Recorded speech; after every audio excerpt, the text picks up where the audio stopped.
Good evening and welcome to the Ordinary Council meeting, Monday 11th of April 2022.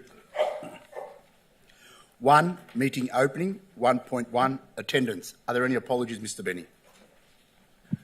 Yes, single apology this evening from Councillor Lloyd Trong. Thank you, Mr Benny. Item 1.2. Acknowledgement of traditional owners of this land. We acknowledge the traditional owners and custodians of this land, the Bunurong people, and pay our respects to their elders, past, present and emerging, while also recognising their deep and continuing connection to climate, culture and country.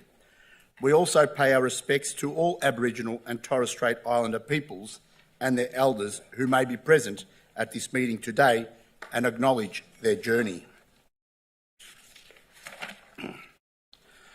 Item 1.3, offering of prayer. As part of Council's commitment to recognising the cultural and spiritual diversity of our community, the prayer, reflection or affirmation this evening will be offered by Venerable Banda Rathapatha Ganawinla Thera from Dharma Sarana Buddhist Temple, Keysborough, a member of the Greater Dandenong Interfaith Network. Please stand.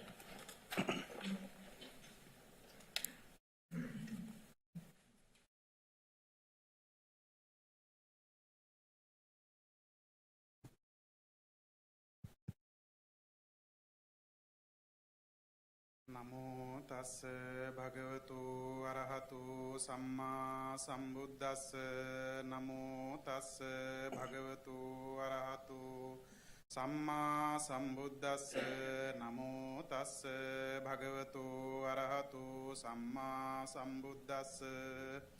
Sabbitiyo vivajjantu sabba rogo vinassatu mate bhavatu antarayo sukhi digayuko bhava. Bhavatu sabba mangalang rakkantu sabba devata sabba buddhanubhavena sada sotti bhavantu te.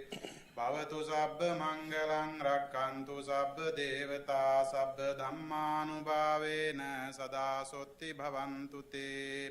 Bhavatu sabba mangalang rakkantu sabba devata sabba sanghanubhavena sada sotti bhavantu te. Abhivadana silissa niccang vaddhapachayino chattaro dhamma vaddanti ayuvanno sukham balang ayurarogya sampatti sagga sampatti mevacha ato nimbana sampatti minate samijjatu. May every good blessing come to your way. May all the deities protect you. By the power of the qualities of the Buddha, qualities of the Dhamma, qualities of the Sangha, may you always be well, may all calamities be avoided, may all illness pass away, may no danger threaten to you, may you be happy and long-lived, treated kindly and welcome everywhere. May 4 things occur to your life: long life, beauty, happiness, and strength. May you all be free from sickness. May you be able to experience divine pleasure. And finally, may you all be blessed with the supreme bliss of Nibbana. Thank you.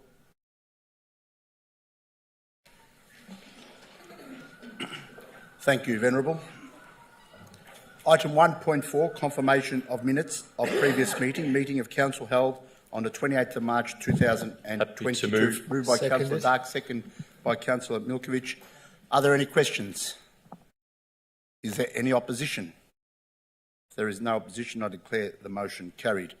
Item 1.5, disclosures of interest. Mr Benny. No disclosures received, Mr Mayor. Thank you, Mr Benny. 2. Officers' reports, Part 1, 2.1, documents for sealing, 2.1.1, documents for sealing. Moved by Councillor Garrett, second by Councillor Dark. Are there any questions? Is there any opposition? If there is no opposition, I declare the motion carried. 2.2, documents for tabling, 2.2.1, petitions and joint letters. Moved by Councillor Garrett, second by Deputy Mayor Foster. Are there any questions?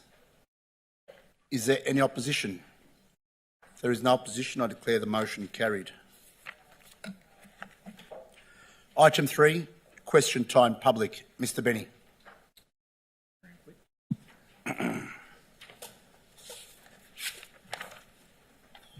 The first question this evening is from Matthew Kerwin of Noble Park. An immediate action in the current Springvale Community Hub Action Plan 2020-22 was to install a display to provide Green Star information about the building, i.e. water and solar usage, and increase awareness. When I last asked about this, my memory was that the implementation would be completed by February this year. What are the current timeframes for installation? Ms Borden can read. Ms Borden. Thank you. Through you, Mr Mayor. Completion of this project's unfortunately been delayed. The digital information that was provided from the building systems specialists and architects was very technical, and when tested with members of the community, it was found to be non-user friendly and a bit difficult to understand. So this information is currently being reviewed and redrafted to ensure it can be communicated in a user-friendly manner for the community. And in the interim, Council Sustainability Officers have prepared a range of videos that stream on the digital screens frequently to provide educational information on the hub, the Green Star program, and how sustainable operations are happening on the site. Thank you, Ms Borden. Mr Benny. The next question is also from Matthew Kerwin of Noble Park. As a regular visitor to the Springvale Community Hub since the relaxation of restrictions, I have had conversations with other residents who are unaware that individuals and community groups can hire the community rooms in the hub. While that information is on the website, there is no signage in the hub itself that hiring the community rooms is possible. Can flyers please be put in various places around the hub with that information? Again, Ms Buden. Ms Buden.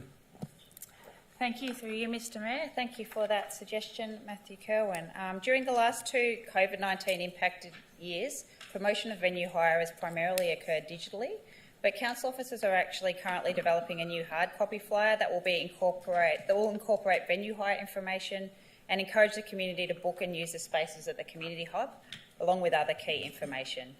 In the interest of sustainability, this information will also be displayed on posters and via digital signage. Thank you, Ms Borden. Mr Benny. The next question is also from Matthew Kerwin of Noble Park. When is there going to be community consultation on the next Springvale Community Hub action plan, given the current one ends in June this year? Ms Buden again. Ms Buden. Thank you. Through you, Mr Mayor. The Springvale Community Hub action plan comes to a close in June 2022. A review is currently underway to establish what's been achieved, what's in progress and what might have been delayed due to COVID or for other reasons. So, subsequent to that, community feedback will be sought to inform the development of the next action plan for the Community Hub, taking into consideration what the current priorities are for the local community and what might need to be progressed from the current action plan. The community engagement plan for this project is being developed at the moment in consultation with the Springvale Community Hub Committee and is planned to occur in mid-2022. Thank you, Ms Borden. Mr Benny. Mayor and Council, we now have 8 questions that are all connected to the Capital Alliance project in central Dandenong. They're all different questions, but they all relate to the similar matter, and there is a similar theme that runs through them all. What it is proposed is that I will read each question. There are 2 where the questioners have asked to address their question to the Council, and I'll allow those to be asked. And then in response, the Director of Business Engineering and Major Projects is not here tonight, but in his stead, the Director of City Planning, Design and Amenity, Mr Bosman, who works closely on planning matters, is best placed to provide an overall response to all questions, we would hope. But if after that there are any outstanding aspects to any of the questions, we'd certainly be more than happy to address them. The first is from Sabrina Miletto of Dandenong. In relation to my answer at the last council meeting, when is the response referred to regarding the inadequacy of the Capital Alliance consultation process going to be made? Sabrina Miletto also asks, going back to my question about parking with the Capital Alliance at the last council meeting, I wasn't asking about the parking requirements site by site. I was asking why isn't council objecting to the feasibility of the parking approach overall, or are they saying that they agree with it? I am wanting to know what Council's view on the parking approach is. The next question is also from Sabrina Miletto of Dandenong. I am confused regarding the answer to my question at the last meeting regarding the traffic approach for the Capital Alliance development. The answer was that there were experts that would help inform the development of this plan. Which plan? I thought this master plan was the finished plan that would provide the answers regarding the traffic approach. The next question is from Nick Jansen of Dandenong. The response to my cycling question didn't really answer anything.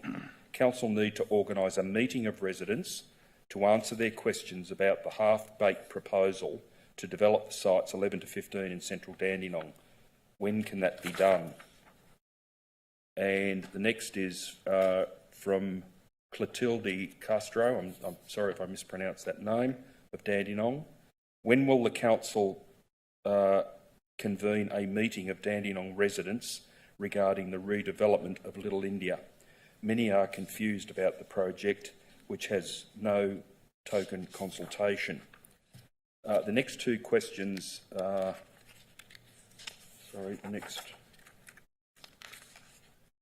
three questions there are actually, where the questioners have asked to ask their own question. Is Tina Congress in the gallery? Tina? If Tina's not there, I'll ask it on her behalf or ask two questions. So the first from Tina. During the so-called consultation for RCD sites 11 to 15, is Council making a submission on the proposal for RCD sites 11 to 15, and if not, why not? And if so, when and how will it be made publicly available? The next question from Tina Congress is the Capital Alliance proposal revitalising central Dandenong sites 11 to 15 consultation has been terrible. Hardly any Dandenong residents know about it, and for those that did attend, it left a lot of unanswered questions, particularly in relation to next steps. When will Council organise a meeting with the State Government and Capital Alliance to clear up residents' concerns?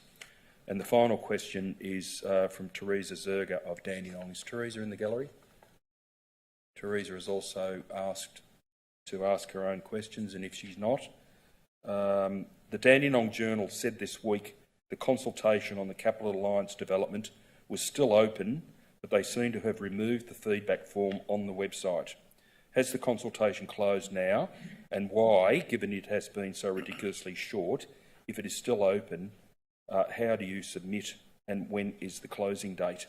Mr Mayor, I propose that Mr Bosman seeks to respond to all questions with one single comprehensive answer, but I say again that if at the end of that we feel that there are any outlying questions or issues, we're happy to take those on notice and respond accordingly. Mr Bosman. Mr Bosman. Thank you, Mr Mayor. Through yourself, as Mr Benny said, in response to all of the questions, I think there's a common theme, and hopefully in this we'll address them all. It is important to appreciate the roles of the parties involved, the processes involved, as well as where documents such as master plans sit in the planning and decision-making hierarchy.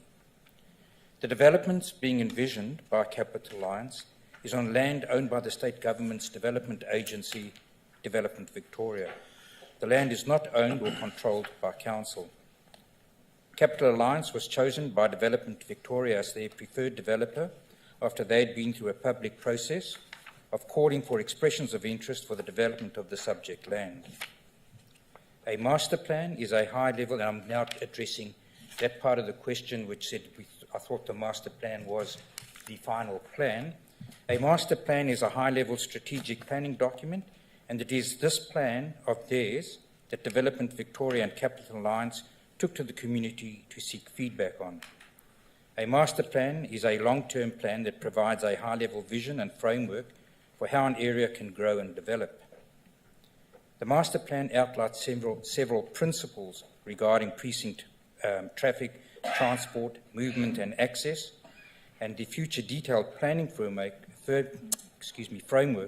is expected to provide in greater detail further traffic, urban design, built form and other planning detail on how these principles will be addressed at each of the development stages. So your master plan sets the higher vision, it sets the principles for development. The later development stages, the actual development themselves, will go and give effect to those principles in greater detail. Council notes the questions and concerns raised by residents and will take these concerns up with Development Victoria and seek their participation in a process of revisiting a community engagement and consultation process, in which these and other questions can be more fully canvassed as part of this proposed development process.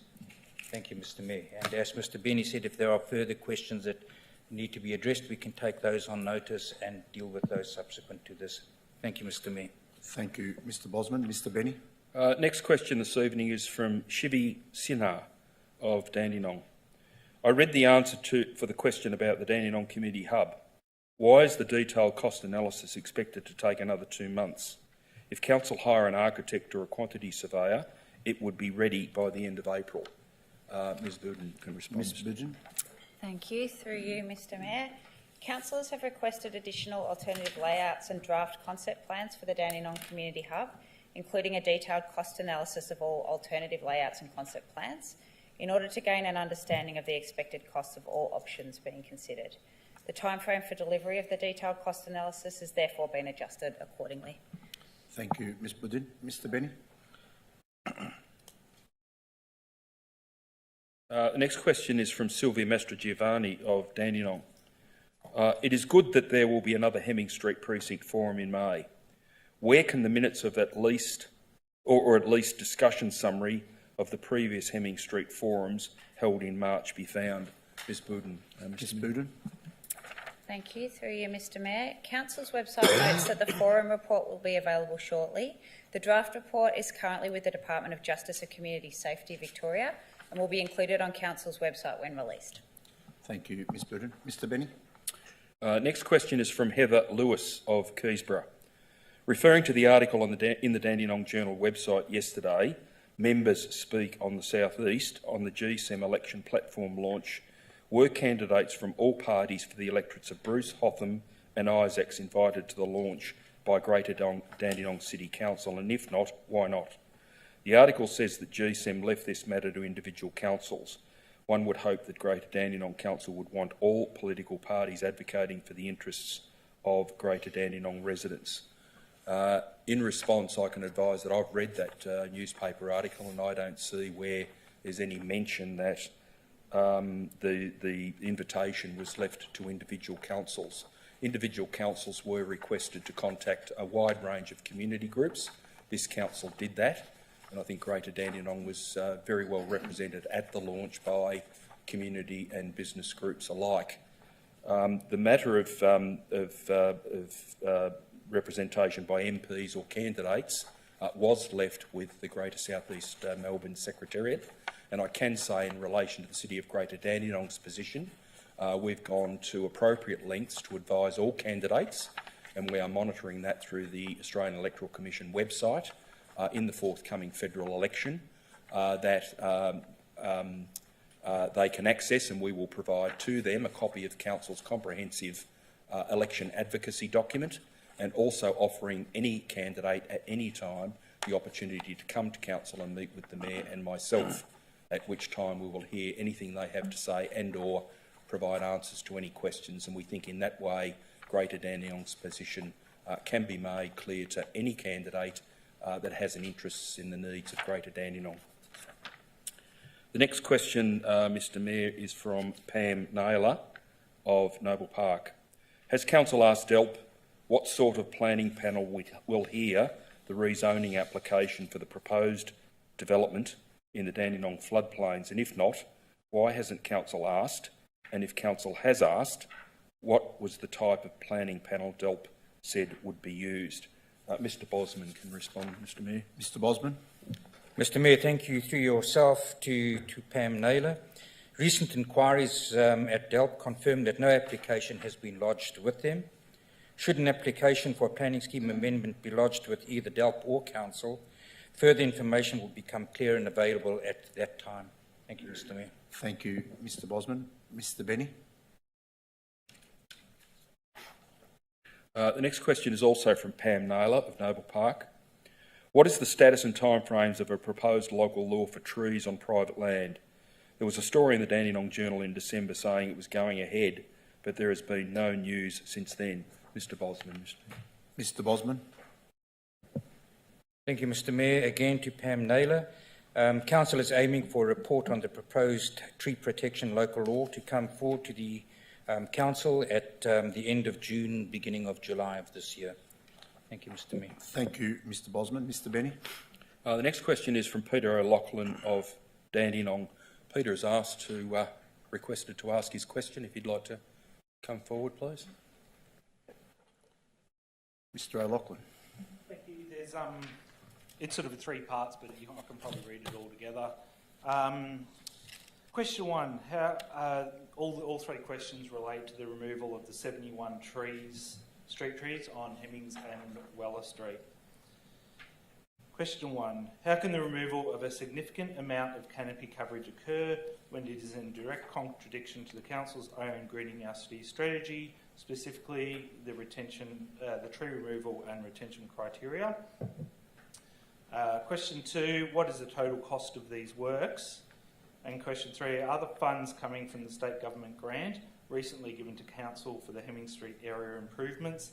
If so, were there any conditions placed on the grant to ensure that it is spent appropriately and not used in ways that do not improve the amenity or safety of the area? Ms Budin. Thank you for your question. Mr Mayor. Thank you for that question, or questions, Peter. To the first part of your question, the Hemming Street trees have been identified as part of the citywide street tree replacement plan after assessment under the Greening Our City Urban Tree Strategy. In response to part two of your question, the total estimated cost of these works and landscaping is $160,000. And in response to part three of your question, a grant of $80,000 has been received from the Department of Justice and Community Safety with a matching co-contribution from Council.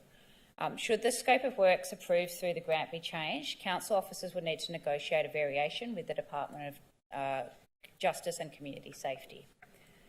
I'll just stress here as well that no trees have been removed at this time, and based on feedback that we've received, Council is currently reviewing options for the replacement of all trees and progressing community engagement.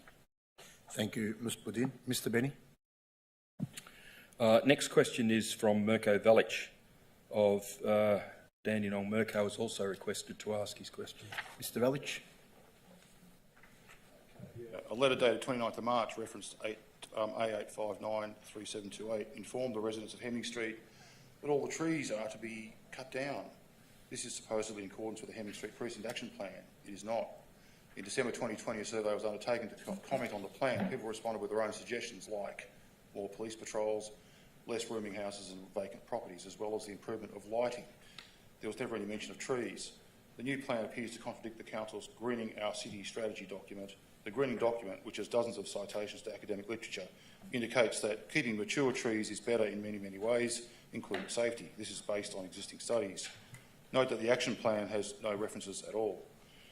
How was the leap made from a suggestion of improving lighting to the drastic measure of cutting every tree down? There appears to be no literature supporting this. Thanks. Thank you for your question, Mr Velic. Ms Budin. Thank you through you, Mr Mayor, and thank you for your question, Mr Velic. The Hemming Street Precinct Action Plan resulted from a 6-week engagement and consultation period. The plan's objectives are deliberately broad and non-descriptive to allow scope to tailor actions through co-design with community that meet local needs. Consequently, specifics such as the tree replacement project is not detailed in the plan, but are a result of determining best strategies to address perceptions of local safety. No single intervention has proved a cure-all in eliminating crime and antisocial behaviour. Based on crime prevention through environment design considerations, the replacement of the large paperbark trees was proposed due to the impact of current trees on the following: on sight lines, blocking views along the street and footpaths, compounded by parked cars and the narrowness of the street; nature strip growth and structure, creating a barren scorched earth appearance and trip hazards due to steep and uneven inclines where roots have lifted; and public lighting, which is greatly reduced due to the width, height and density of the trees, reducing visibility at night and creating entrapment zones. So the Hemming Street trees have been identified as part of the citywide tree replacement plan after assessment under the Greening Our City Urban Tree Strategy.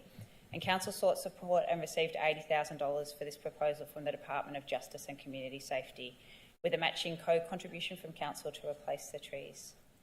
No trees have been removed at this time, and based on feedback received, Council is reviewing options for the removal of the trees and progressing engagement with the community on this matter. Thank you, Ms. Budin. Mr. Benny. The next question is from Earl Misso of Dandenong. Councillor Alana Formoso stated that she had a bad experience which almost took her life. One could feel the anxiety and pain in her voice. She was traumatised by the experience and requested help. The help she received was none. The response by the council officer, Craig Chinquagrana, was totally unacceptable. He spoke about the after-hours service which does not exist within the traffic department. He gave an incorrect answer. In fact, he had to be prompted by the officer next to him to have some action taken. At the best of times, it takes 2 days for an officer to attend. My question, if these officers give incorrect answers on camera, what would they do and say off camera? In response, I can advise through the council to Mr Misso that I've not had the opportunity to speak to Mr Chinquagrana about this matter. He's not in the office today, and I was not aware until this afternoon that this was an issue to you or to anyone else. My preference would clearly be to speak to him, to review the notation or the minutes of his answer at the last meeting, and to comprehensively assess what has been answered, including speaking to Mr Chinquagrana about, I believe, a conversation he may have had with Mr Misso after the meeting, and try and come to an understanding about what information was provided and the accuracy and veracity of that information. The final question is, so I will take that on notice and I will respond accordingly. The final question is from Leah Anderson of Dandenong. I hear that there is going to be a large number of mature trees removed by council at the corner of Hemming Street and Robinson Street to build a car park. Even if new trees are planted, they may take 20 years to undo the damage. Can you please explain what, where and why is this occurring, given council's objectives to increase tree canopy cover? Ms Budin. Ms Budin. Thank you. Through you, Mr Mayor. Council's proposing a number of initiatives to improve perceptions of safety in this precinct as part of the implementation of the Hemming Street Precinct Action Plan. Further detail on the plan is publicly available on Council's website. These works are not related to a car park but seek to improve sightlines, public lighting, amenity and allow for use of CCTV. Community notification for the proposed tree planting works was communicated to local residents in late March, and this notification outlined the project inclusion of, on Hemming Street, the removal and replacement of 61 trees and planting of 25 additional trees, resulting in a total of 86 new trees between Robertson Street and Bulong Street. And in Weller Street, the planting of 16 new trees, including the removal and replacement of 10 trees and planting of 6 additional trees. That would see a total of 71 trees removed and 102 new trees planted in that area. No trees have been removed in the area at this time, and based on feedback received so far, Council is currently reviewing options for removal of those trees and progressing with further engagement with the community on this matter. Thank you, Ms Budin. Mr Benny. Mayor and councillors, there was one public question taken on notice at the last meeting. That was from Melinda Puglisi of Dandenong. There is a final response that is now provided. It is, in fact, a little shorter than the interim response that was provided, but it is nonetheless included in the minutes this evening. Thank you, Mr Benny. 4. Officers' Reports, Part 2, 4.1, Policy and Strategy. 4.1.1, Planning Scheme Amendment C234, rezoning of residential land in Dandenong North around Cardinia Close and part of the western side of Stud Road, south of Brady Road, to Cheam Street. Consideration of submission. Happy to by move, Mr. Councillor Mayor. Milkovich, seconded by Councillor Dark. Are there any questions? Councillor Tan. Thank you, Mayor. With the benefit of our resident here, our people watching on the gallery, through you, Mayor, could the relevant officer please advise what's the difference between the general zone 1 and the neighbourhood residential zone 1? Mr Bosman. Mr Mayor, thank you through yourself to Councillor Tan. Councillor, the main difference, if I can put it into simple English that's not within the statutory frame, is that it's a lower density. The area, the neighbourhood residential zone, requires a greater amount of open space per unit that is developed. That's the private open space. And in terms of the constraints of development on the site, you, by default of those constraints, by default of those requirements, end up with a lower density than you do under the general residential zone.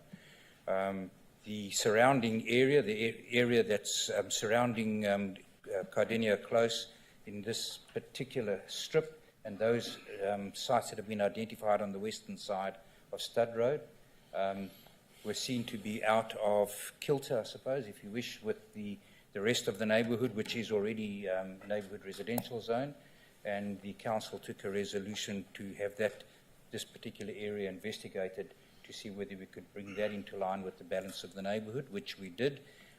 We approached DELP, we put forward the strategic justification for rezoning it to neighbourhood residential zone. We received 45 submissions from the local community, all of them in support of the proposed rezoning. So the report that's just gone before council and been successfully approved adopts the resolution of the rezoning to go to this neighbourhood residential zone, and the next step would be to approach the minister, for the minister now to sign off on that and to have it gazetted as an approved part of the Greater Dandenong Planning Scheme. Thank you, Mr. Mayor. Thank you, Mr. Bosman. Any further questions? I've got a comment, if I could, Mayor. Any further questions, councillors? Is there any opposition? If there is no opposition, I declare the motion carried. Councillor Milkovich. Thank you, Mr. Mayor. I would just like to use this opportunity to thank council officers and Director of Planning, Mr. Jody Bosman, on all the hard work. When we first started this process on suggestion of residents at Cardinia Close, and I'm quite proud of myself that we've managed to get so far. I didn't realise what the process actually entailed as far as rezoning. We thought it was just a simple matter of, changing the letters from GRZ to NRZ or whatever. It turned out that the process is a lot more complicated, a lot more arduous. And like I said, I would like to use this opportunity to express my gratitude and the thanks from the local residents to the Director of Planning and all his team on all the hard work they've done so far. We are not over the finish line as yet, but the signs are looking good, and we're hoping that they can get this job carried over and across the finish line sooner rather than later. So thank you again to everyone involved. Thank you, Councillor Milkovich. Councillor Dark. Thank you, Mayor. Mayor, I just want to echo Councillor Milkovich's sentiment. This was triggered by an application which came to the previous council in 2018-19 for, as some of the local residents would know, was the old Rado property. It was for 20 dwellings, 18 of them being triple-storey and 2 double-storey dwellings, quite a large bulky development on a site that is pristine. And for those that I'm not overly familiar with the 2 areas on the west, but the area of Sylvan Crescent and Cardinia Close is a very, very, very nice area. It's certainly well maintained. Everyone's nature strips and grass is kept in check. Everyone's front yards looks phenomenal. And it sort of is the place to live. After the Keysborough ward, because there's no better place to live than the Keysborough ward. But that being said, there certainly is a lot of residents nearby who are very passionate about the area they live. And I know I've had a lot of correspondence from Susie Miranda, who I know has been a champion in this cause to cause the change, to get the planning scheme going through. And that has been a big part of making sure that we remain as one of the most livable cities for our residents. So thank you to the officers, and thank you to my council colleagues for also supporting this tonight. Thank you. Thank you, Councillor Dark. Councillors, we'll move on to 4.2, Other. 4.2.1, Draft Minutes of Multicultural and People Seeking Asylum Advisory Committee meeting on the 1st of February 2022. Happy to move. Moved by Councillor Garrett, second by Deputy Mayor Foster. Are there any questions? Is there any opposition? If there is no opposition, I declare the motion carried. 4.2.2, Draft Minutes of Community Safety Advisory Committee meeting on the 9th of February 2022. Happy to move that, Moved Mayor. by Councillor Formosa, second by Councillor Long. Are there any questions? Councillor Dark. Thank you, Mayor. Mayor, I just have a couple of questions to the relevant officer. The first being that I note that this committee meeting was held on the 9th of February this year, just as a reason why it's taken 2 months to come to council. The reason being that I did note when I was reading through the agenda on page 50 that the waste report from what I read, states that there's 42 families with 100 accompanying children currently being housed in hotel accommodation. I just want to find out, I know in the 2 months there has been potentially a referral, I do note in the minutes, to the Department of Family, Fairness and Housing Area Director. Exactly, if we could find out from Waste how many children are currently still housed in hotels and how many families are still there. I do find it concerning that over 100 children are living in hotel rooms. Ms Budden? Thank you. Through you, Mr Mayor. Councillor Dark, I'll need to take that one on notice and I'll follow that up for you. Thank you. Thank you, Ms Budden. Any further questions? Is there any opposition? If there is no opposition, I declare the motion carried. 4.2.3 draft minutes of the Springvale Community Hub Committee meeting on the 15th of February 2022. Moved by Councillor Lim. Second by Councillor Tan. Are there any questions? Is there any opposition? If there is no opposition, I declare the motion carried.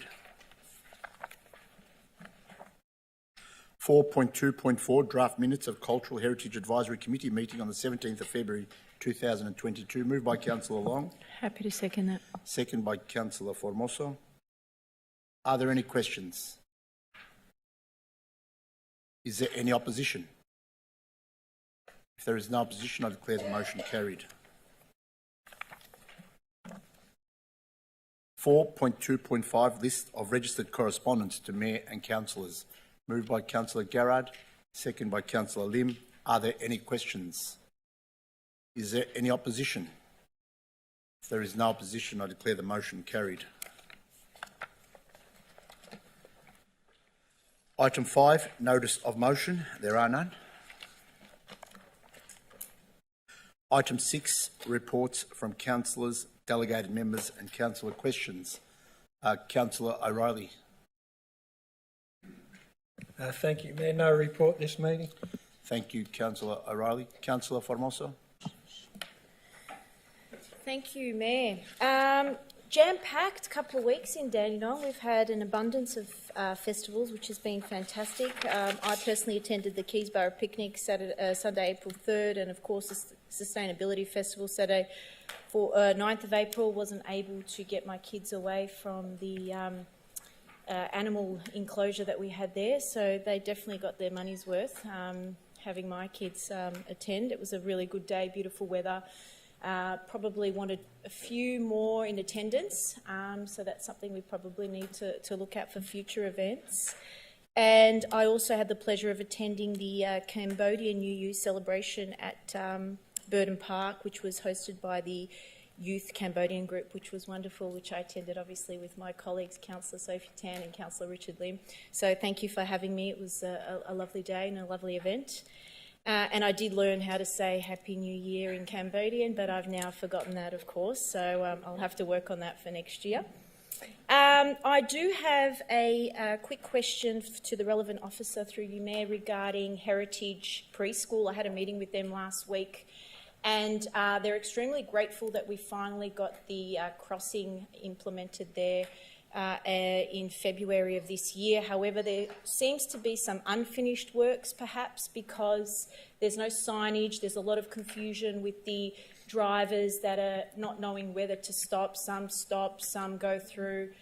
So the actual parents of the children crossing the road as well as the school are getting some complaints. So they're very uncertain about what is meant to be happening there and how we could perhaps increase the awareness of this crossing in front of the preschool. So if I could just have the relevant officer respond, please. Mr. Sikiotis. Thank you, Mr. Mayor. Thank you for the question. It has come to my notice for the first time. So we shall monitor the situation and assess where the problems lie, if any at all. And we will take it on notice to investigate. Thank you, Mr. Sikiotis. Thank you. Councillor Formoso. Thank you for that. Nothing further from me, Mayor. Thank you, Councillor Formoso. Deputy Mayor Foster. Thank you, Mayor. Like Councillor Formoso, there have been a number of events in the past couple of weeks. Keysborough Big Picnic, which was great to attend, given that last year's one was cancelled. Weather, unfortunately, wasn't so great, but we made it and the crowds were big, so that was fantastic to see a number of families out there and the community being able to celebrate something like this. But also attended the Sustainability Festival, which was another great festival. Be good to see more numbers out there in the Springvale Community Hub, and the Sustainability Festival to take off again. So I look forward to next year's one as well, and hopefully we see more numbers. Also attended the Sikh New Year Festival just this weekend, and what a wonderful Sikh community we have. It was so vibrant, so colourful, just an amazing event. And also attended the Palm Sunday Walk for Justice for Refugees with the Back Your Neighbour banner with yourself, Mayor, and Councillor Garrard and Councillor Lim. Another fantastic sort of event to be able to be a strong voice for our community, given that many in our community do come from a refugee background or asylum seeker background.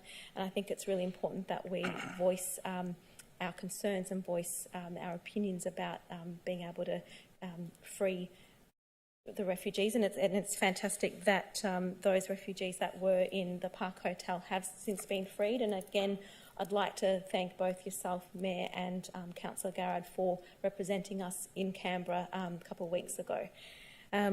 Just a question in terms of the Hemming Street precinct tree removals. I'd like to ask the relevant officer, in regards to the decision to perhaps look at removing the trees on account of safety, what evidence and research is this based on? Thank you. Ms Budden. Thank you. Through you, Mr Mayor. I know that the advice regarding that was based on looking at our existing strategy, which has a significant evidence base behind it. But any further detail on that, I'll have to take on notice for you. Thank you. Thank you, Ms Budden. Deputy Mayor Foster. Thank you. Yes, I'd like to see some of that evidence. It would be great to see what that is based on. Thank you. I guess also following up from the relevant officer's comments about reviewing the options and consulting with the community, will this be open to the public? How will Council reach out to perhaps the relevant community members to be able to consult adequately on this decision? Thank you. Ms Budden. Thank you. Through you, Mr Mayor. Community engagement planning is still in development at this stage. Thank you. Yeah, but we'll let you know. Thank you, Ms Budden. Deputy Mayor Foster. No further questions. Thank you. Councillor Garrard. Thank you, Mr Mayor. My colleagues have already talked about the tremendous events that we've all attended. The Keysborough picnic was a fantastic event, and weather almost held out for that one. The Sikh event at Dandenong Park yesterday was a fabulous and colourful event. The refugee march yesterday with yourself and a number of our fellow councillors, also our fellow councils from representing the mayoral task force attended. It was great to see people out in force, standing up for the rights of refugees and asylum seekers. And whilst we are pleased that they have been released from most of them have been released, the issue of support once they're in the community is still a critical issue, and we will continue to advocate on their behalf. My questions tonight. My first question through you, Mayor, is the City of Glen Eira has diverted 62% of its waste from landfill through FOGO, and a recent review of our own FOGO has shown that we've diverted 35% away from landfill. If we combine that to what we recycle and glass diversion, we have diverted almost half of our waste away from landfill. So my question is, if fully rolled out, FOGO, including to residential apartments, what is the estimated amount of waste that we can divert from landfill? Mr Sikiotis. Thank you once again, Mr Mayor, through you to Councillor Garrard. To determine this, we would need to do an audit of the garbage bin to determine what percentage of the bin still contains food and organic matter. The sample size would need to be large enough to gather sufficient data required to project an estimate for the diversion rates. Along with this, there needs to be strong community education program to help inform the community around what can and cannot be placed in the bin. The biggest problem council faces in terms of rolling out bins to multi-unit development is the shared bin situation, which results in a lot of contamination. If everything was rolled out smoothly, a higher diversion rate could be achieved, similar to what we have seen in Glen Ira with 65%. Viola are currently conducting an audit of CGD's FOGO material, and we should receive the results of that in the coming weeks. Thank you, Mr Sikiotis. Councillor Garrard. Thank you, Mayor. Thank you for that response, and it's good to know we have further to go and that we can achieve much higher rates in our diversion. My second question is that is it correct that we have reduced our tonnage over a 5-year period from around about 31,000 tonnes to closer to 230, and therefore is our waste tonnage, despite growth in population, trending down? Mr Sikiotis. Thank you, Mr Mayor. Waste tonnage in 1718 was 31,018 tonnes, which averaged out to 2,584 tonnes per month. For 2021-22, we have projected an estimated tonnage of 30,500 tonnes, averaging at 2,500 tonnes per month. This is a decrease of approximately 500 tonnes per annum. Thank you, Mr Sikiotis. Councillor Garrard. Thank you for that response, and it's good to know we are trending down. So my next question actually is a follow-up to the Hemming Street question. Just regarding the meeting on Wednesday night, I understand there is a consultation meeting on this Wednesday night. Is that open to the public? How will the public be made aware, and where will that take place? Ms Boudin. Thank you. Through you, Mr Mayor. I will have to take that on notice to confirm. I believe it's a working group meeting. I'm not sure if it's open broadly to the public as well. Thank you, Ms Boudin.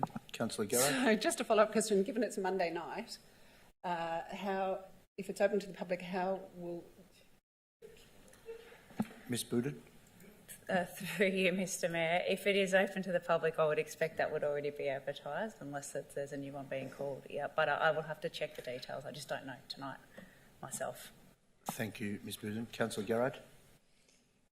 So we don't know if our consultations are open, and we don't know if the public have been informed. You can sit down. You don't know. Ms. No, Boudin. I can say through you, Mr Mayor, I know that there's a working group meeting happening. I'm not sure if the working group meeting is a public meeting. Thank you, Ms Boudin. Thank you, Mayor. My next question is regarding a couple of near traffic accidents and around the school, the Keysborough Garden Primary School.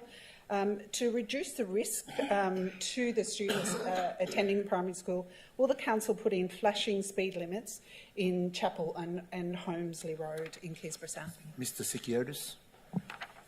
Thanks, Mr Mayor. Current speed zoning guidelines recommend the use of electronic flashing speed signs on roads where traffic volumes exceed 10,000 vehicles per day past the school frontage. Whilst not quite at these traffic volume levels yet, Chapel Road is currently close to meeting this requirement. However, Holmesley Road is quite far away. Council's engineers, traffic engineers, will continue to monitor Chapel Road and will submit a request to the Department of Transport for electronic speed signs near the school once the traffic volume requirement is satisfied. Thank you, Mr Sikiotis. Councillor Garrard. Mr Mayor, I would ask if it's close enough, could we not go Chapel Road? It's a dangerous road. There's lots of children crossing. We had one incident go into the school and another near incident. I think on the basis of that, if it's close enough, could we not go there? Mr Sikiotis. Yeah, look, Mr Mayor, thank you. I'll certainly explore that with the team and direct the request to the State Department. Thank you, Mr Sikiotis. Councillor Garrard. Thank you, Mayor. My next question is regarding our conversion to renewable energy. Last year we signed up to the collaborative wind contract where most of our energy is now from renewable sources. What have been the economic savings to the council from the conversion to renewable energy? Mr Bosman. Thank you, Mr Mayor. Councillor, there's quite a lot of information, a lot of data that needs to be collected to answer your question. We will gather that hopefully over the next fortnight, and as soon as that information has been brought together and we're able to present it in a form that gives us what our savings are against each of the categories in which we've signed up, then I'll bring that back to yourself and the rest of Council. Thank you, Mr Mayor. Thank you, Mr Bosman. Councillor Garrard. Thank you, Mayor. How am I going for time? The residents of my ward have been asking why the council can't create Facebook events for all our major events, particularly relating to the Keysborough Picnic Facebook event. This allows residents to share the event and it also provides a reminder. Why is it not possible for us to create Facebook events for our large events such as the picnic? Ms Sprague. Through you, Mr Mayor. Thanks, Councillor Garrard. We do create Facebook events for certain events, so our larger events. I guess there's a couple of reasons why we don't do it for everything, mainly resources and focusing on having most of our content on our website. If details change, we need to update that in 2 places. The other thing is that if somebody shares an event and it only shows that a couple of people are going, it doesn't look great for that particular event. So we are looking at doing that more and more, and certainly we do it for our larger events.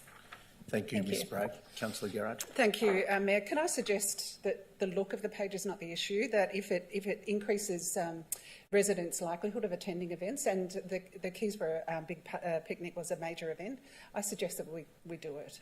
If it's a resourcing issue, can we be let know about that? But I think being concerned that there are not enough numbers, I think that's a very minor issue.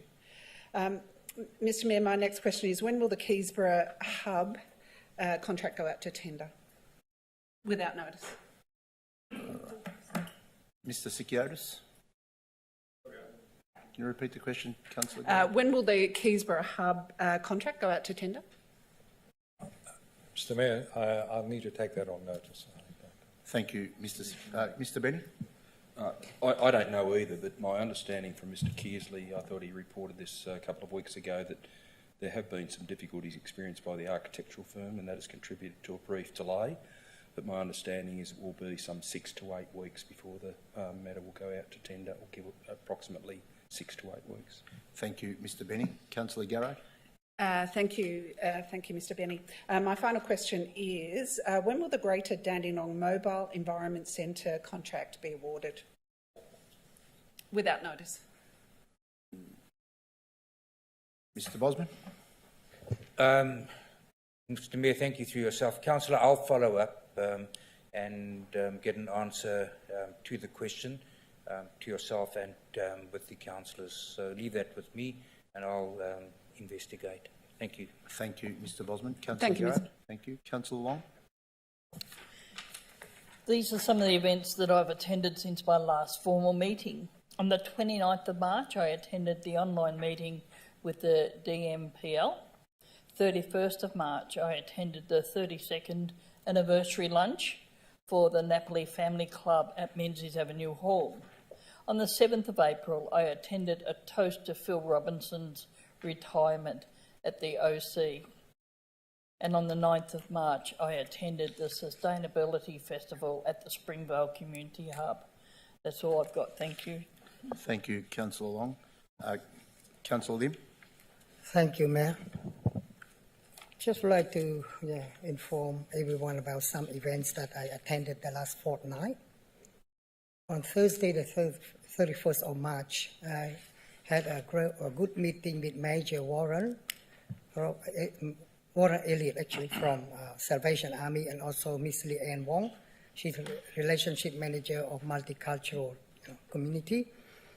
The idea of the meeting from time to time is just to raise awareness in our multicultural community, especially at this hard time. A lot of people suffering from flood in New South Wales and Queensland. And up to now, we raised our $5,000 by myself, and also with another temple. The temple raised about $4,000 plus. I would like to remind all the councillors, if you receive the email from Salvation Army, please, if you wouldn't mind, to attend what we call Red Shield Appeal 2022 at Glen Waverley. Yeah, because Salvation Army have done a great job so far of the last many years. Yeah, because last year itself they assisted more than 319,000 people right across Australia. This time, we want to do another appeal in winter time, but hopefully from now until the end of the year, we raise more money for the flood victim in New South Wales and Queensland. And on Sunday, the 3rd of April, in the morning, I attend Cambodian Association. Sorry, I keep back to my charity. Cambodian Association of Victoria celebrate Cambodian New Year. It's quite a successful one.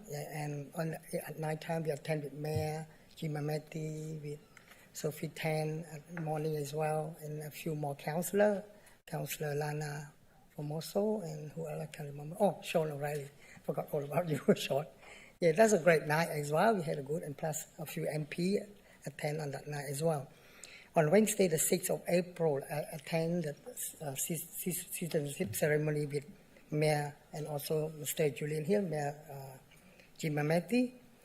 And on the Thursday, the 7th of April, thanks for Mr. Lucas Sikiotis and also Martin Hilden that came to Springvale to meet me, and plus another 2 business owners that really concerned about traffic, about problem in Springvale, especially the crossing. And thanks for both of you to come up with all the mud and rotten egg from us.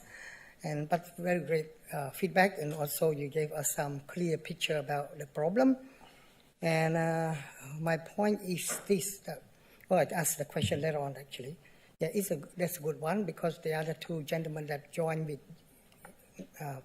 Lucas and Martin, is they really get a lot of complaint from the Springvale resident and community as well, why he really want to join us on that day. And on the Saturday, the 9th of April, I attend Springvale Community Hub, with Mayor Jimameti, also, can't remember now who else attended that night, that morning, a few councillors as well, and a great one. And after that lunchtime, we attended a Cambodian youth group celebrate Cambodian New Year. That's a great one as well, like Lana already mentioned about that. On Sunday, the 10th of April, yesterday, we went together with Mayor Jimameti, Ms. Rhonda Formoso, Rhonda Garrett, and also Eden Foster. We went to join the Justice for Refugee 2022. And thank you, and very impressive by key speaker, Mr. Tim Costello. Thanks. That's about all for me. Okay. Thanks. Question. The first question I would like to ask,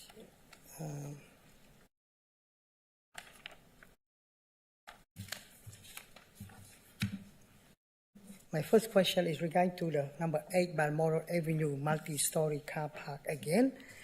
The reason, because we have some issue about the signage my request is, I mentioned to Paul Keasley many times about the upgrade the signage, especially the signage that can show us about the car spaces. And it's been out of order for many years. And the reason that we discovered in the first place is they never showed the signage. It didn't give us an accurate figure at all. And after that, for some reason, from our department, they turned it off. But now the idea, if a sign that signage is on, probably attract a lot of visitors or people that can see where the multi-level car park is. And secondly, we should add more signage right across Springvale Activity Centre. The point is this, according to Paul Keasley, look like I have to have on my CIP bid. I say this sort of signage shouldn't be in the CIP bid at all, should be part of the council budget. Therefore, it's just very hard for visitors to come to looking for a car park. A lot of people still don't know where the car park is. If that signage, you can see from far away, the digital signage probably can attract a lot of people use that multi-level car park. Thanks. Mr. Sikiotis. Thank you, Mr. Mayor. With regards to the signage, Councillor Lim did raise it with us on site, and we've undertaken to do another assessment of the static signs directing people to the car park. The LED sign or the live sign was working reasonably well when we had the boom gate, because it was a definitive trigger, and as people came in, it was easy to count, and when they went out, there was a trigger again to count the vehicle. So it had an absolute knowledge of what was happening. But with the current system, I understand that there are some difficulties to get it working. But we will take it again on notice because it falls within my colleague's area. I don't know a lot more about that, but that's what I do know, is that the changeover to pay and display has made it quite awkward. Thank you, Mr. Sikiotis. Councillor Thank you, Mayor, and thank you, Mr. Sikiotis. The next question is regarding to pedestrian crossings again, because the petition is still with me, and from time to time people keep coming to ask me what's going on, especially Mr. Rawat and Mr. Saret. He keep asking what's happening now. He submitted this petition since the 30th, no, I think before the 30th of November 16. And our department replied to him the 30th November, said that they will look into it. The whole point is this, because people keep complaining about this sort of problem. And I discussed with Mr. Sikiotis, and he said that probably part of his department don't have any money to fix or to put the traffic light in that crossing. And also in that petition, he concerned about all the zebra crossing that didn't pan correctly or didn't show properly about the zebra crossing. He wants us to do something about it. I understand that, but can the council put the money into budget, council budget, rather than CIP bid, because everyone aware of CIP bid is just a very little that we can't do anything as a councillor.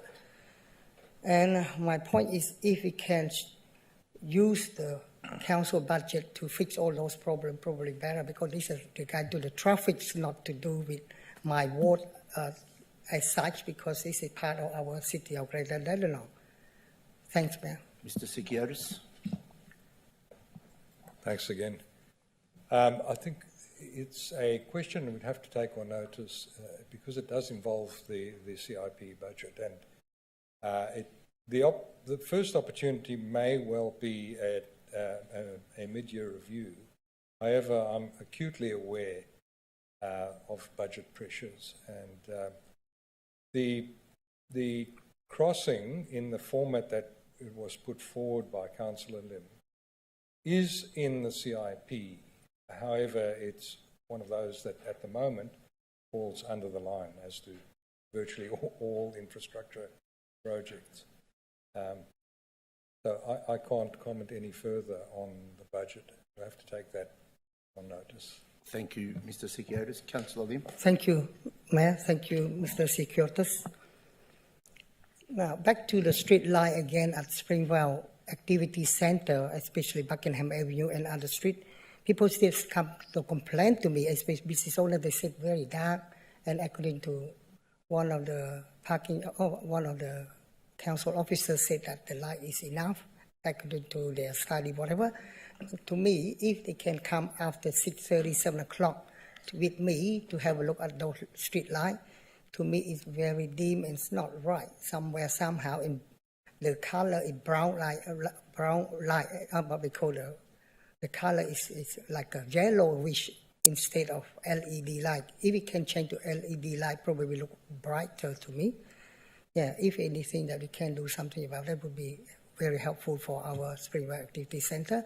But a lot of youngsters hang around a lot until 7:30, 8 o'clock at night because of the bubble tea.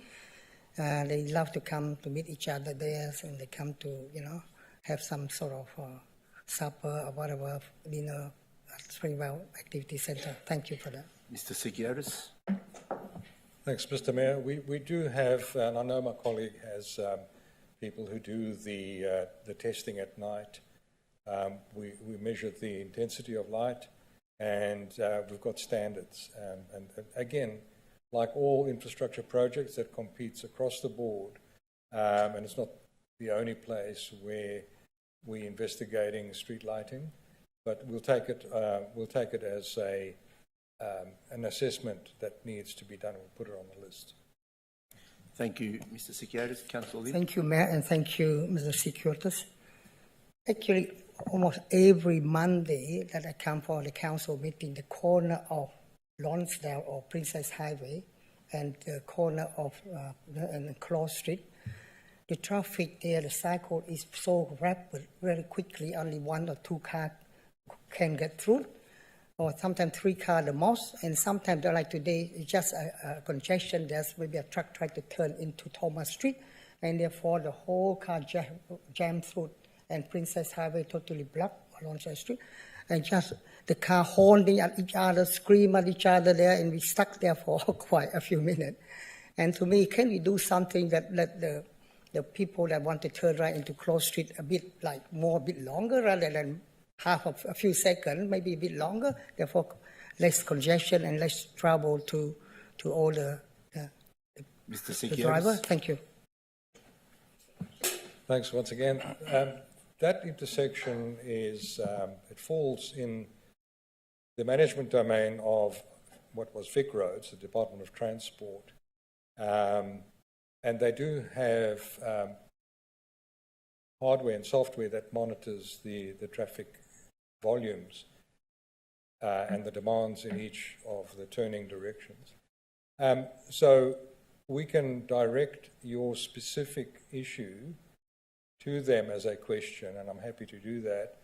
I shall direct my officers just to get the details from you, and we'll pass it on to the Department of Transport. Thank you, Mr. Sikiotis. Councillor Lim. Thank you, Mr. Sikiotis, and also thank you, Mayor. That's all for me. Thank you. Councillor Tan. Thank you, Mr. Mayor. Firstly, I would like to just report a few events that I attended to from the last council meeting. First one is on the 26th of March, I attended the Noah Park Big Day Out. So it was a great turnout. It was the first major events that we organised since the COVID. So there's a lot of people. There's a lot of families and kids that enjoying performance and outdoor activities, which is great to see. I just want to congratulate the Greater Dandenong Youth Services for their outstanding work, and thanks to the Noah Park Revitalisation Board for contributing funding for this event. On the 3rd of April, I attended the Cambodian New Year celebration hosted by the Cambodian Association Victoria, and that evening they also did their 35th anniversary. It was on hold for 2 years due to COVID. So I just want to congratulate the Cambodian Association of Victoria for their services. So this year will be their 37 years of providing exceptional supports and services to our residents, not by just providing services, by increasing and strengthening cultural awareness to our Greater Dandenong Council and as a whole of the community. On the 9th of April, I attended the Cambodian New Year celebration. This is hosted by the Cambodian Youth Group. So they also raised funding to support the New South Wales and Queensland flood appeals. They raised $1,400 on a day, and the money will be contributed to the Australian Red Cross that will help people that are affected by the flood recently.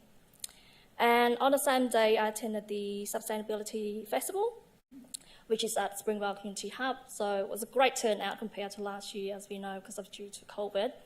And thanks to the Environmental Sustainable Group for all their outstanding work. So that's all the events. My question tonight, first of all, is just regarding to the federal Black Spot program funded from last year projects, 2021. I know there's a lot of congestion work on Corrigan Road. So the first one in regarding to the installation of traffic lights on Corrigan Road and Harbour Road.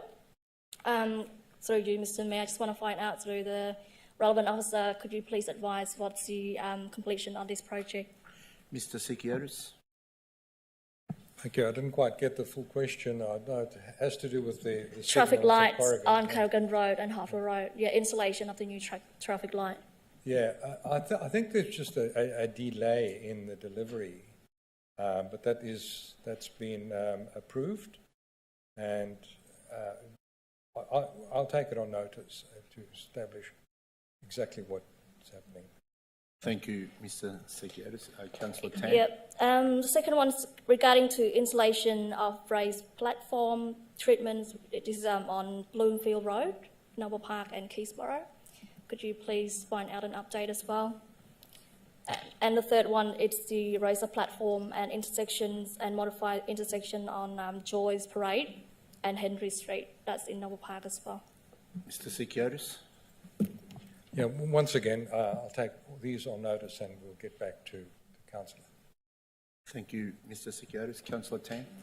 Thank you. And regarding to road safety, one of my major projects in Noble Park, as part of the Noble Park Activity Structure Plan that we completed since, passed it on last year, or 2019. So one of them is to remove the roundabout at the Hedderton Road and Douglas Street and replace with traffic lights. So at the moment, the project's been deferred because due to the funding. But recently, there's a lot of accident caused on Hedderton Road. As you know, at the roundabout, there's no pedestrian crossing.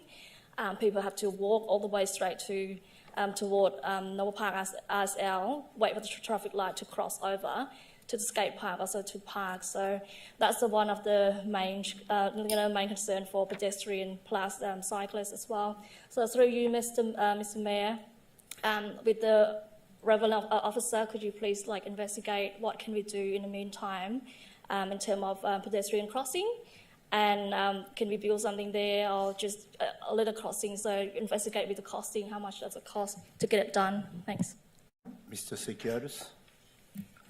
Once again, I'll take it on notice, Mr. Mayor. Thank you, Mr. Sikiotis.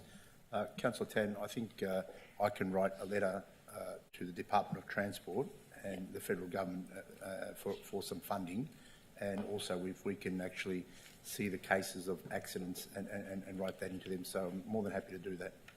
Thank you, Mayor. Second question, just regarding to a resident contacted me. Pensioner, as you know, that cost of living's gone up. So out of COVID, our elderly pensioner want to be out, socialise. So some of the activity they find out it's a bit more costing at the moment. So through you to the relevant officer, could we please investigate or discuss with the Noble Park Community Centre or any other group that can help with pensioner to at least afford to pay for their activities because they want to be out socialised but they can't afford it at the moment. Ms. Budden. Thank you. Through you, Mr. Mayor, Councillor Tan, I will ask the relevant officer to follow that up directly with you. Thank you. Thank you, Ms. Budden. Councillor Tan. Thanks. Last question. This is not in my ward, it's Keysborough ward, so Councillor Dark would know about this. So one of the gentlemen calling me regarding to a College Crescent Park, Pocket Park. Mayor, to the relevant officer, could you please give an update on the College Crescent Pocket Park? There's Councillor Dark probably, discussed with the resident already. There's exercise equipment and a playground that's been installed since last year but hasn't been done yet. I'm not sure due to the CIP bid, or I'm not sure if this project's been, requested before. So could you please provide an update on that? Thanks. Mr. Sikiotis. Once again, we'll get the details and take it on notice. I don't have the information. Thank you, Mr. Sikiotis. Councillor Tan. That's all. Thanks. Thank you, Councillor Tan. Councillor Milkovich. Thank you, Mr. Mayor. Nothing from me tonight. Councillor Dark. Thank you, Mayor. And Mayor, just a supplementary to Councillor Tan's last question, that has to do with the Parkland Reserve, the one off Unora Court as well. It's been on a council submission bid for a couple of years, and I believe Mr. Chinkagrana is currently chasing that up as well. But I'll forward some correspondence around NCC Councillor Tan. Mayor, what a very busy fortnight it's been. Certainly as the City of Great Dandenong kicks back into life again, we've been certainly suffering through COVID the last couple of years, and it's good to see so many of the community groups now getting started. Particularly as well with a lot of our sports clubs, getting kids back out, getting people to start coming and playing sport again after the last couple of years where they haven't been able to, and getting back into shape. I had the fortunate opportunity of attending quite a few events. I'll run through them first. The first event I attended was the Keysborough Big Picnic in the Keysborough Ward. That was, I suppose, a well-attended event for where that always seems to be crap. It seems to be every year. Noble Park Big Day Out has fantastic weather and massive crowds, and the next week it's Keysborough's Big Picnic and it's wet and washed out. But certainly the weather held off for as long as it could, and there was some good stalls from local community groups that attended. I also had the opportunity to attend the Springvale and Greater Dandenong Scout Camp up at Gilwell Park up at Gembrook, and drove up there and had a look and to see what they were doing and the activities that they were doing as well, and also to celebrate the 50th birthday of one of the Scout leaders, Daryl Morgan. I also attended the Noble Park Drina Soccer Club's cocktail party, and that was a fundraiser that they had to raise money for the club. Now that they're coming out of COVID, every local soccer club and sports club's finances have been substantially eroded, and a lot of clubs come out with ingenious ways of being able to raise money for the clubs. That was a very, very well-attended event, and it was good to see that also that now that they're having a lot more of their women's sports teams, which will shortly be commencing their season just after Easter, and the amount of young people and kids getting involved as well is always a good thing to see. I attended the launch of the Springvale Football Club season. It was Springvale versus Cranbourne, and with Councillor Sean O'Reilly, and that was he's the ward councillor. And it was actually good to actually head down and check, and I will come back because I do have a couple of questions following on from that. I attended the Noble Park Football Club launch, and that was held on Saturday last week against Rowville, and that was held at Rowville's home ground. Very shortly there will be the first match being held at Club Noble in Noble Park, and certainly from the correspondence that was, and I'd overheard having conversations, Noble Park is very keen to come back to their home given the shape of the facilities at Rowville. My first question I have this evening, I've had a request from a couple of the tenant clubs at the Rowley Allen Reserve with the oval there. Now, there's been a lot of people having dogs on the oval and throwing balls, and the grass is getting quite dug up and breaking down quite quickly. At the very front entrance to the gate, there is, you must have your dog on a leash. There was a request whether it's possible to get some signage as the walkways as you enter the oval and enter the grass to say that there should be either no dogs allowed or dogs on leash, such that then dogs aren't running around tearing up the grass right when the football season's starting. Mr. Bosman.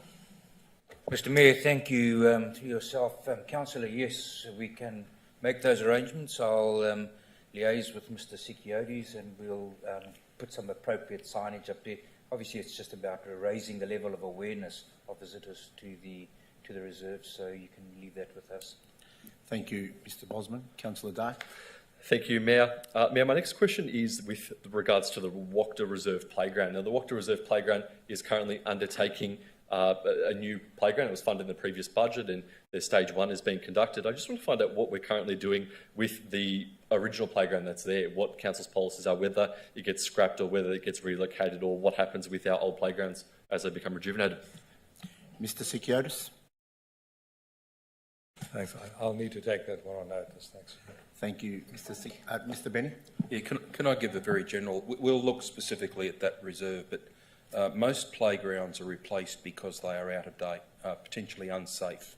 There are very high standards for playgrounds, and once they reach the end of their specified life, or they show any signs that they are present as a risk to children, then we don't hesitate but to close them or change them or replace them. So whilst we may be replacing it, the redundant equipment, I suspect, needs to be scrapped. Having said that, we will look at that site, but that's the general response, Councillor. Thank you, Mr Benny. Councillor Dark. Thank you, Mayor. My next question was from the Springvale Football Club when I attended with Councillor O'Reilly. Now, there's a couple of things that have come out from that. The Springvale Football Club is actually the biggest football club in our municipality in terms of membership. It is incredibly large. They now have over 400 registered players.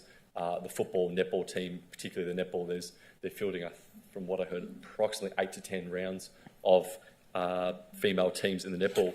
The facilities there have been undergoing renovation for quite some time within the budget. And I noticed when I was there that no works have commenced. The fence has all been put up, which obscures a lot of the view of the members who attend.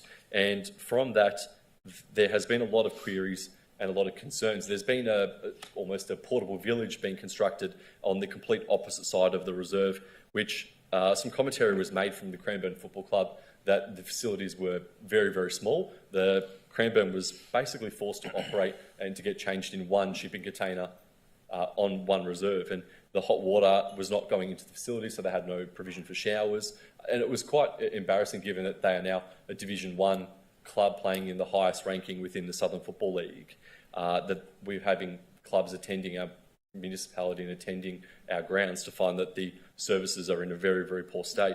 Can we please contact the football club and find out exactly what is happening with, I suppose, one, with the current change rooms being converted? I understand there's a heritage overlay. And two, given that the reserve and the facilities are there very, very, very lacking in terms of supply, what options are available to, one, either get that work done, or two, to provide additional supplies so that when clubs do come, they at least have the basics of being able to have a hot shower after being running around the field in the rain.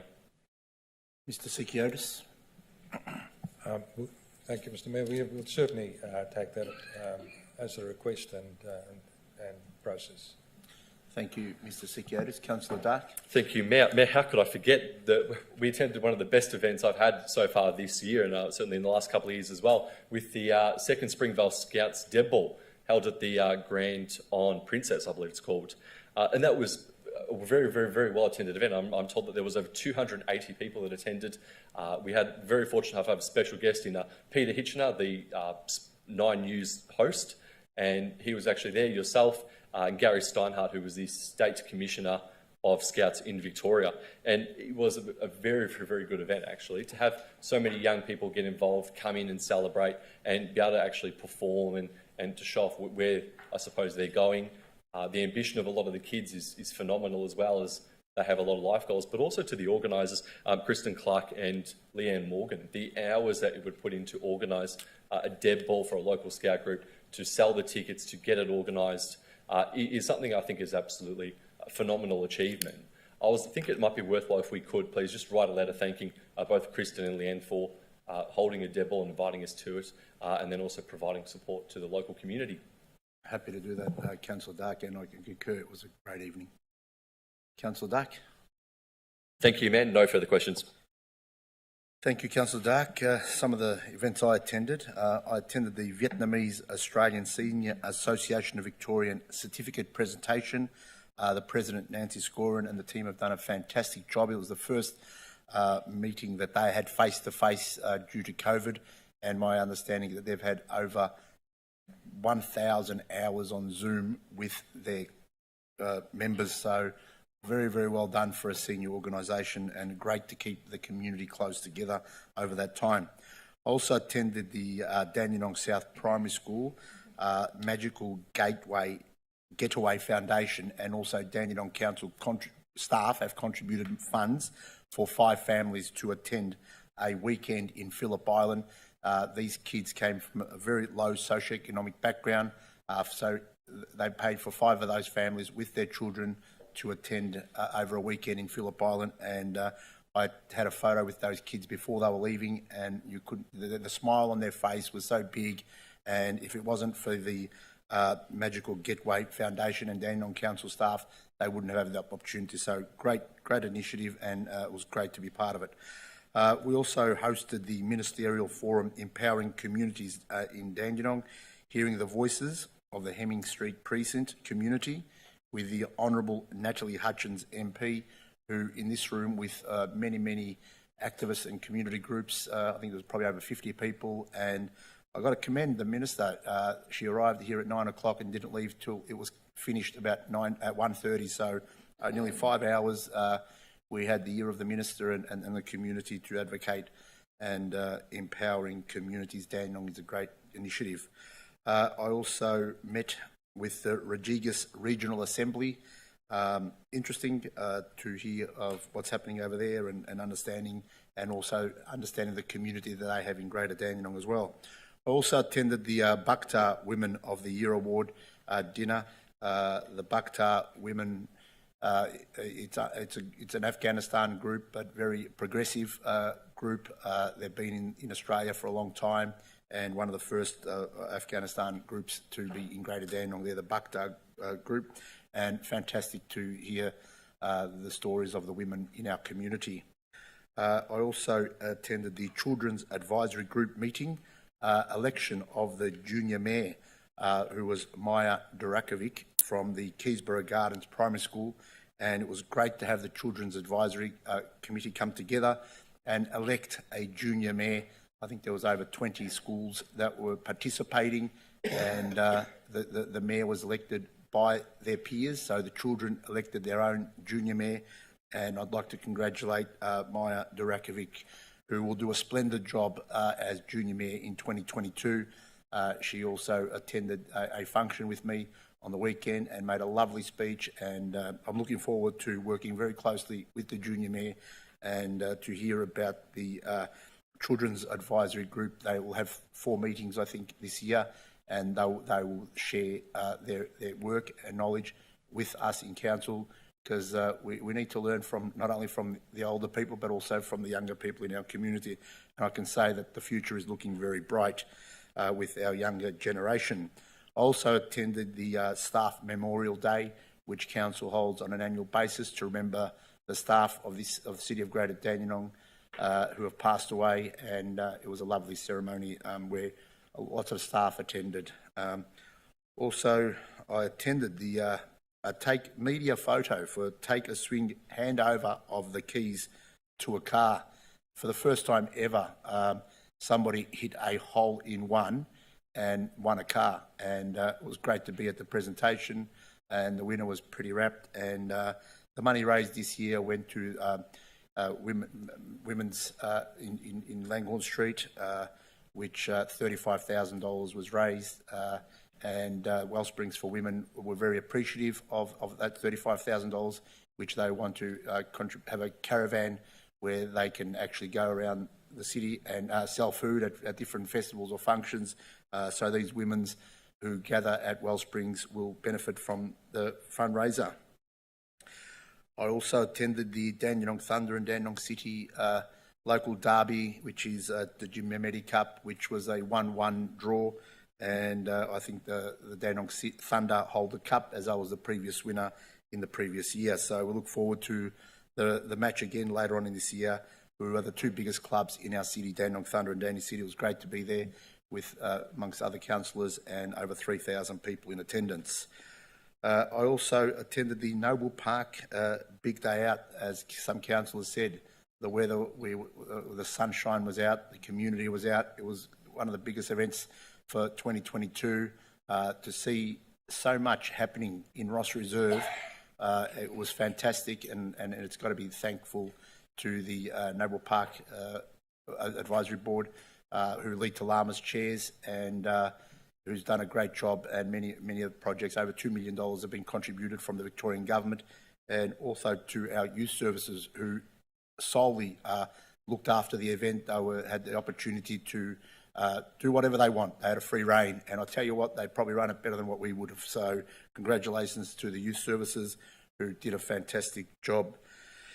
I also attended the Norus Festival, which is the Afghan New Year, where approximately 10,000 people attended Ross Reserve. It was great to see the Afghan community come together and celebrate after the horrendous 6 to 8 months they've had in their own country. but to come out and share with the local community. The event seems to be getting bigger and bigger, and 10,000 people was a great turnout. Great to be with them as well. I also attended that evening the Melbourne Afghan Soccer Association Gala Dinner. This is the Afghan League. They have about 18 male teams, 4 female teams, and they normally play a Easter and Christmas competition at Tatterson Park, where they attract 7,000 to 8,000 people on those tournaments. And it was great to catch up on their annual dinner that they have and speak to all the players in attendance. It was great to be there. I also attended the Canberra Mayoral Task Force supporting people seeking asylum, Back Your Neighbour campaign with Councillor Garrad and other mayors and councillors of other municipalities. We actually met with about 13 MPs, I think it was, over 2 days. We had Amnesty Australia, which we bumped into them, and there was a young man who joined us. His name was Sajid, who was actually very benefit to our meetings with the MPs, because we would explain why we were there, but we had somebody who has actual living, being here in Australia, arrived 2 weeks before his brother. Only within 6 months of him being in Australia, he got his permanent visa, while his brother only arrived 2 weeks after him. It's been 8 or 9 years, who still doesn't have a visa, and he's on a protection visa. And to hear his story firsthand, and I tell you what, it sort of brought tears to our eyes and also the MPs. So we continue to do the good work of Back Your Neighbour with approximately 48 councils nationwide. So we continue that work. It's not going to stop. Also, we attended the Keysborough Big Picnic.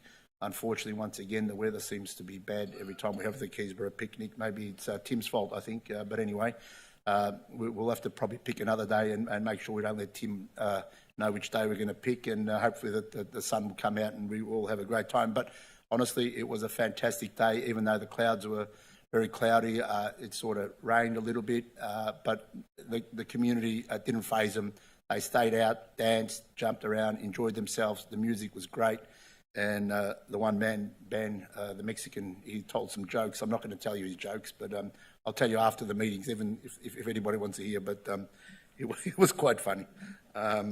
One-man Mexican band.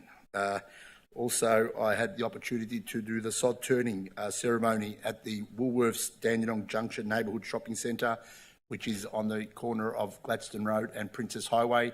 We're looking forward to a really, really green star Woolworths, one of the best in the state, and that's going to be right here in Greater Dandenong. It's going to be the gateway to Princess Highway coming into Dandenong, and they were telling me that turning the sod only on Monday, that they're expecting to deliver this project open by Christmas. So if they can do it, it's going to be unbelievable, because to build what they're going to be building in such a short time is fantastic. I also attended the Ultimate Bowls Championship tournament at the Dandenong Club. If you've never been to the Dandenong Club, the bowling club there, it's at the back of the restaurant. You'll be amazed. It's all undercover. First time I'd been there, they told me it's been built since 2017. And it was covered. And the greens, I just felt like grabbing one of the balls and going and having a roll myself. But they were having this competition, and there was people from not only Australia, but also from all the way from the USA and New Zealand. So it was a huge competition that I wasn't even aware that was being have in our own city. So great to be in attendance there. I also attended a Citizenship Ceremony with Councillor Richard Lim and Mr Julian Hill, the federal member for Bruce. Great to always be in attendance when I hand over their citizenship to our new Australians. They tell me the stories. Some have been here for 10 years, 15 years, 20 years, and some people are here as refugees. Some people come here for love, like Mr Julian Hill always says, who's here for love, and he gets them to put up their hand. They migrate to Australia and become permanent Australians, but it's just a lovely evening held, and I look always forward to holding those citizenship ceremonies. Councillors also mentioned the Greater Dandenong Sustainability Festival, which was held at the Springvale Community Hub. This year the attendances were a bit low. Normally we would have that festival at Dandenong Market on a Sunday, which has thousands of people attend, and I think councillors will review where we have the next Greater Dandenong Sustainability Festival once we've had a report from our council officers. Also, councillors, I attended the Walker Street exhibition opening scene. Scene was open to our community to draw portraits of people within our community. There was a portrait of me, actually, which I was very surprised. 11-year-old student drew me. I'm not sure why she didn't win, but I thought if I was in the voting panel, I would have made her win. But unfortunately, she didn't win, and I felt sorry for her because the painting was pretty good, the portrait was pretty good. But I'd like to acknowledge the winner. There was a painting called Gora. Gora was a South Sudan man who was living in our community for over 20 years, and that was the winner, and it was actually a good painting, actually, I've got to admit, but it was painted by an adult. But if you compare the ages, I reckon the 11-year-old would have won. But anyway, that's just what I thought. So, but councillors, another function that I attended, the Wallara Venturers Scout Debutante Ball, as Councillor Dark said, was a fantastic event, and Kristen and Leanne absolutely did a fantastic job, and I got my first scarf. So I've never received a scarf from the Scouts before, but this is the scarf that they gave to me, and I'm very appreciative. And I tell you what, I learned a lot from those kids, and they're doing a great job. And to see a debutante ball is not always easy, but the ladies really looked beautiful and spectacular, while the young gentlemen were very stylish. Also, I attended the Vyasaki Nagar Kirtan, organised by the Keysborough Sikh Gurudwara at Dandenong Park, and there would have easily been about another 8,000 people, and I was told to wear my merrill robes and chains, but I tell you what, I didn't stand out because the colours at Dandenong Park were so bright that I just blended in, actually, and I was given this trophy on behalf of the council, which we will put it in our cabinet for celebrating the Vaisakhi 2022 year. And finally, councillors, I attended with my colleague councillors on Palm Sunday, Walk for Justice for Refugees 2022, as this council is a welcome refugee city since 2002, so it's over 20 years. We're standing up for the rights for refugees and asylum seekers, and also under the banner of Back Your Neighbour, and we were there in support of their cause. And also, it's just a function that I attended. One of our staff members, Phil Robertson, who served 40 years for this council through the City of Springvale, then the City of Greater Dandenong. Phil's going to be a valuable, big loss for our staff in Dandenong, in Bennett Street there, where he's been working for the last 20 years, and before that at the Springvale Depot. Phil's knowledge through gardening and then to waste is just huge, and it was, in one way, I was happy for Phil that he's going to retire and he's going to play more golf and go to the footy clubs and all that kind of stuff, what he wants to do. But in another way, it's going to be a big loss. So I wish Phil and his family all the best, and hopefully we do see him around. And that's all the places that I attended. Mr. Benny? Mayor and councillors, there were 12 councillor questions taken on notice at the last meeting. They've all been answered and will be included in the minutes. Thank you, Mr. Benny. Item 7, urgent business. If there is no urgent business, councillors, I declare the meeting closed at 8:38 p.m. Thank you, councillors, for your attendance. Thank you, staff, and thank you for the audience, and thank you for people at home watching. Have a great night.